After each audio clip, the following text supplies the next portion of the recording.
जय हिंद साथियों, रितेश एकेडमी में आप सभी का स्वागत है। इस YouTube चैनल पर बुक्स रिलेटिव चीज़ें पढ़ाऊंगा। अगर आपने अभी तक से हमारे चैनल को सब्सक्राइब नहीं किया है तो चैनल को सब्सक्राइब कर बेल आइकन को ऑल पर टैप कर दें ताकि हमारे वीडियो की नोटिफिकेशन आप तक सबसे पहले पहुंचे। तो चलिए बिना किसी देरी के वीडियो को आगे बढ़ाते हैं। यह कक्षा 10वीं की पाठ्य पुस्तक हिंदी पूरक कृति का भाग 2 आज से लिया गया है।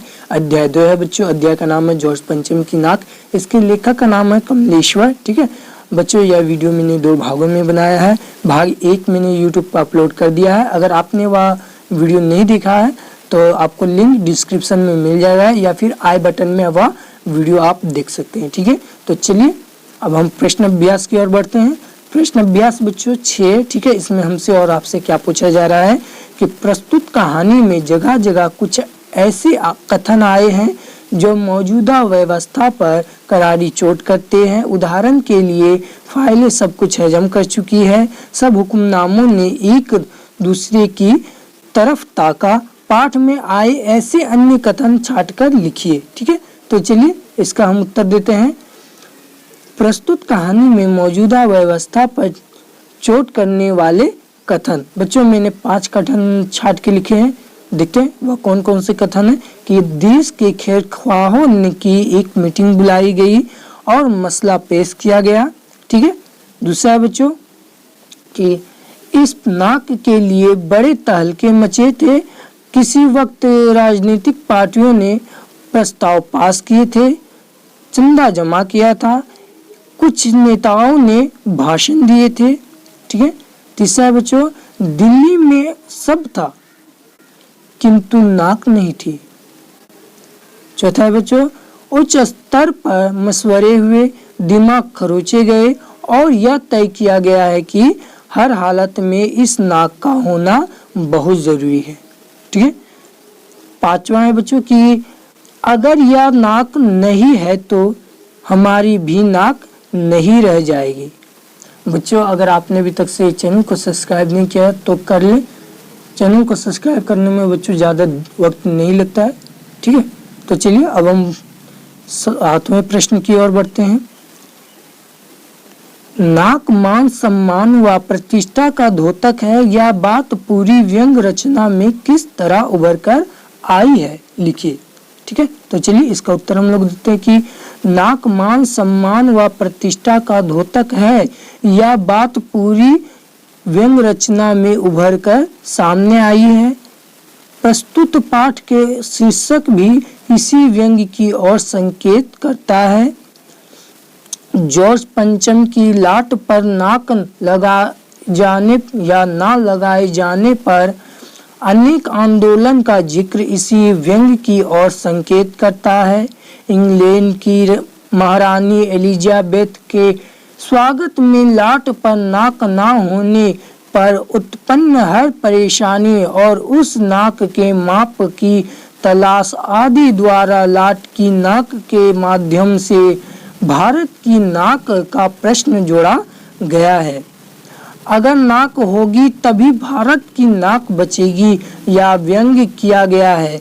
40 करोड़ की जनता में से किसी एक की जिंदा नाक काटकर लाट पर लगाकर महारानी का मान सम्मान करना तथा जिंदा व्यक्ति की नाक काटना अनुचित एवं पाप है। अतः शुरू से अंत तक नाक का प्रश्न मान सम्मान व प्रतिष्ठा का द्योतक बन जाता है।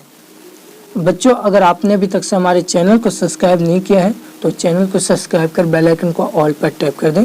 बच्चों हमारे चैनल को सब्सक्राइब करने में ज़्यादा वक्त नहीं लगता तो चैनल को सब्सक्राइब कर ले। ठीक है, तो चलिए अब हम प्रश्न संख्या 8 देखते हैं। इसमें क्या पूछा जा रहा है कि जॉर्ज पंचम की लाट पर किसी भी भारतीय नेता यहाँ तक कि भारतीय बच्चों की नाक फिट ना होने की बात से लेखक किस और संकेत करना चाहता है।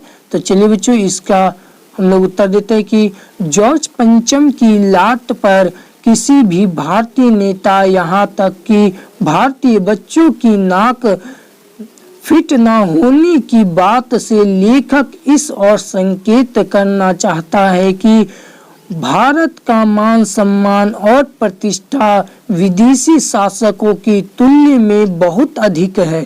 हमारे देश के लिए शहीद हुए भारतीय नेताओं और बच्चों की नाक का फिट ना बैठना जॉर्ज पंचम के सम्मान से बढ़कर होना दर्शाता है।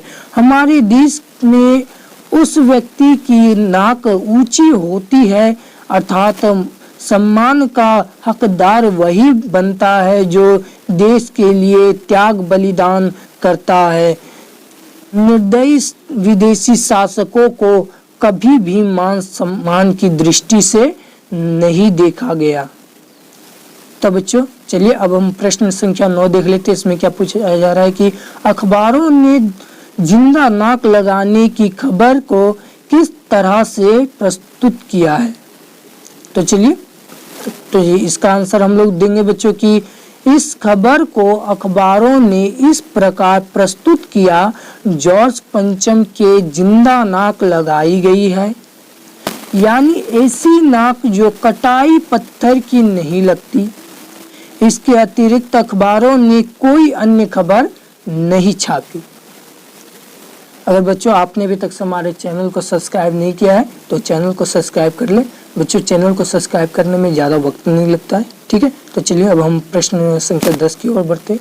इसमें क्या पूछा जा रहा है कि नई दिल्ली में सब था, सिर्फ नाक नहीं थी।